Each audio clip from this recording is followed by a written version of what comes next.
5 years ago, one of my friends, Javon Hunt, he invited me to come and help him with his garden. And he said, look, I have a problem. My dad told me that we need to weed this area. It had this little small garden that actually, it's a really big garden, to be honest. And he hated the weeding. He really hated it. So he said, I need you to come and help me out with it. I said, no problem. I'll come and help out. I prefer to do something constructive than sitting on the blocks all day. It doesn't make any sense. So I came there and I started weeding with him, and I'm weeding and I'm weeding and I'm weeding and I'm weeding. And I looked around and I said, why don't I have this at home? I see all the peanuts, the sweet potatoes, the okra, the corn, all of this is going on in this garden, and we have a big space at home, and I have nothing there. It doesn't make any sense. So I said, you know what? I think I'm going to do this at home. I went back home, and I vividly remembered, I still have the video to this day. I took 2 buckets, did not know anything about what I was doing. 2 buckets and a shovel, and I started cleaning the area. I cleaned the area, and I cleaned the area, and I just started cleaning up my little small space of a garden. And it wasn't no more than probably about that big. I said, I'm going to start my garden. And I did. I started my garden, and I started growing things. And the thing is, how I became so popular with it is that I started posting it. I said, instead of taking selfies all day, why don't I just take pictures of my garden? I'm sure that'd be more cool than taking selfies all day. So I started taking pictures of my garden, and whatever I was growing watermelons. I mean, they were that big, literally that big. And we talk about virgin soil. We were literally growing some of the, like okra. I was growing lettuce, anything that you could probably imagine that people were saying that we couldn't grow. I was growing it at home. I was growing it where everyone was saying that it's too much limestone, it's too much rocks. It's not possible to grow this stuff in the Bahamas because the pH is too high. And I said, you know what? I believe that if there's a will, there is a way, and I'm going to find it. And I started growing everything. But then as I went on with it, I realized that it was getting a little bit difficult because the rainy season came, and it washed away the soil. Because I wasn't maintaining it, I didn't understand anything about the soil, and that was the problem. This idea to talk about soil in that sense is to get us to understand soil, but not just soil, all of this with soil. Back then, when I was growing up, we had hog plums, we had sugar apples, we had key limes, we had nectarines, we had all these trees growing up. Our grandparents had this down packed. They had it down packed. We could literally walk in the yard anytime during the year and could eat any type of fruits. My father's generation, they were not more focused on that because it was more industrialized, I believe. And so they basically started focusing in another area. But as we went on, we always had these stuff. And I realized as we got older, those stuff started to come. It wasn't there anymore. Nowadays, what we have, if you notice, there's more Brazilian peppers, there's more almond trees, there's more of the cassarenas, there's all these stuff that are basically invasive plants are taking over the land simply because we're not planting this stuff like we're supposed to. We're not maintaining the soil the way we're supposed to. Now, when it comes to gardening, we have this little basic rule. And I learned it a long time ago, a couple years ago, as a matter of fact. It states that the soil and the sun should never kiss. That almost sounds foreign, doesn't it? But it's the basic element of what we do in gardening in our backyard. The soil and the sun should never kiss. Because if you walk in a natural forest, in a natural ecosystem, there's no way within that forest that you will find the soil is exposed to the sun. It does not happen. It doesn't happen. So when we have the gardens, we literally have it, and you can see it on television, some of the big projects that they have, they're raking the soil and they're leaving it exposed. But if you walk in a natural ecosystem, you can literally see the trees are covering the soil, and then the leaves fall on the floor, and then they cover the soil, and all the organisms, the worms, and all those stuff that live in the soil, they pretty much thrive. So you can always come there and plant it until we come along, and then we begin to basically start adding a little stuff, and we start raking it up. And I kid you not, to this day, I always have found the biggest problem that most gardeners have today is that they start a garden, Not even a garden. They start their house. They pretty much bring in the tractors and they rake the soil away and they throw it away. They call sanitation service or somebody else and they say, you know what we're going to do is we need you to come and get rid of this soil because it's not worth anything. It is not worth anything. A couple years later, they want to start an organic garden. They didn't need the soil. They realize they need the soil.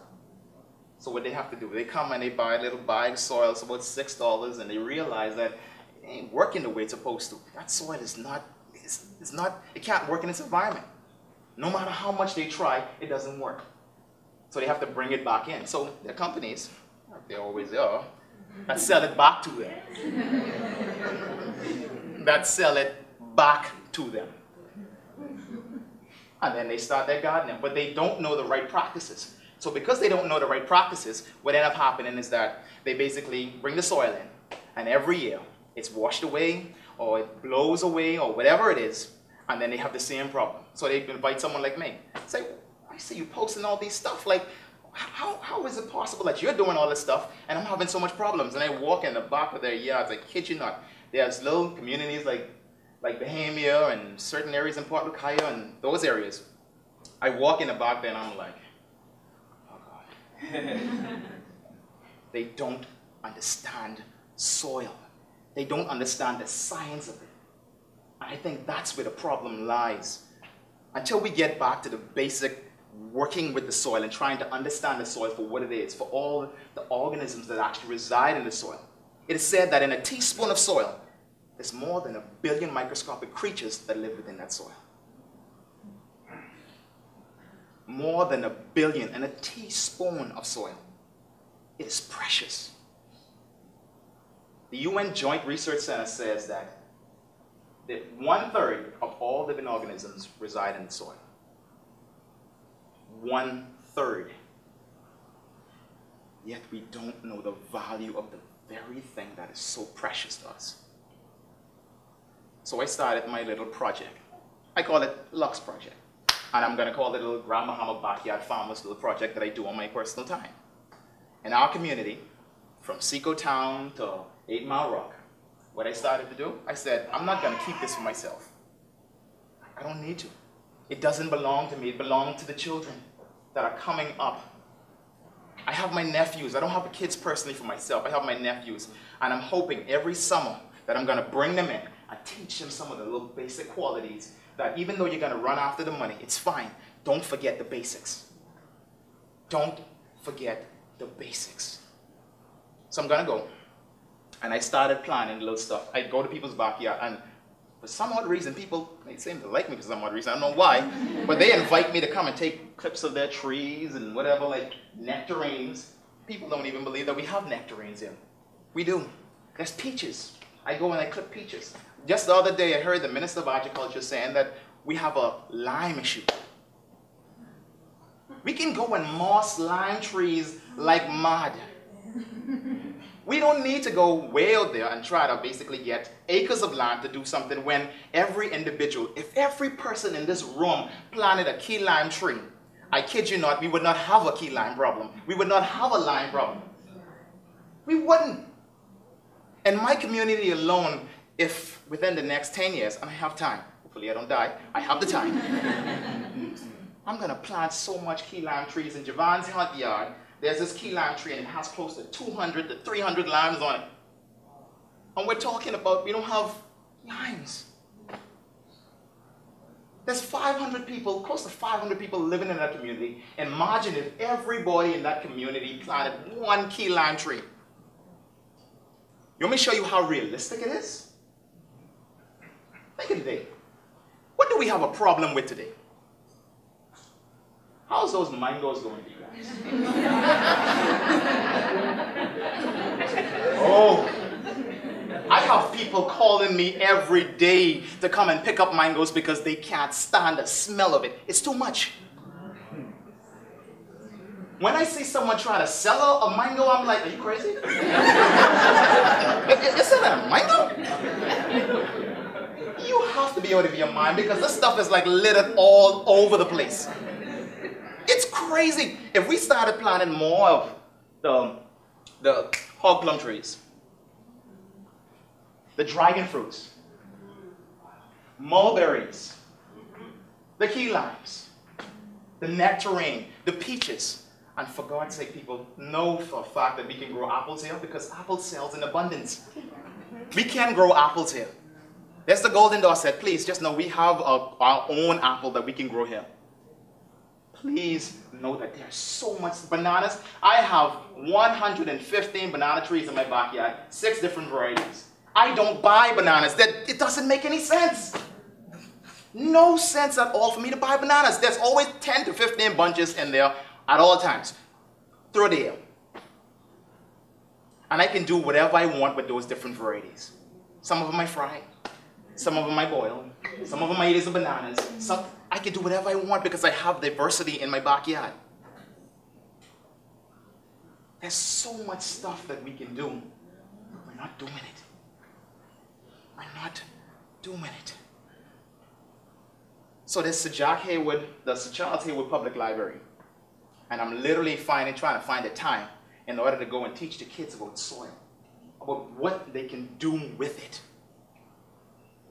In your little small patio, your little backyard, you can start a garden in that area. It's very possible. It's very possible for us to plant so much fruit trees, so much little vegetable gardens in that area, start little community gardens, and start to talk about it. It's not the government problem, it's our problem.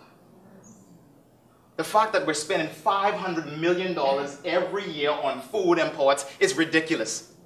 We need to face that fact, and it's only going to take a little bit of time, probably in the afternoon. I don't farm as much as I should because I understand how soil works. And because I cover the soil, I don't have to weed. That problem that Javan had before, I don't deal with that. I don't weed. It doesn't make any sense. Once the soil is covered, and it doesn't have to basically create that covering for it, I don't need to weed. So the idea is to get you guys to understand, in order to get this country in a way that we can start to tackle the food issue, is for us to start gardening, to start maintaining the soil.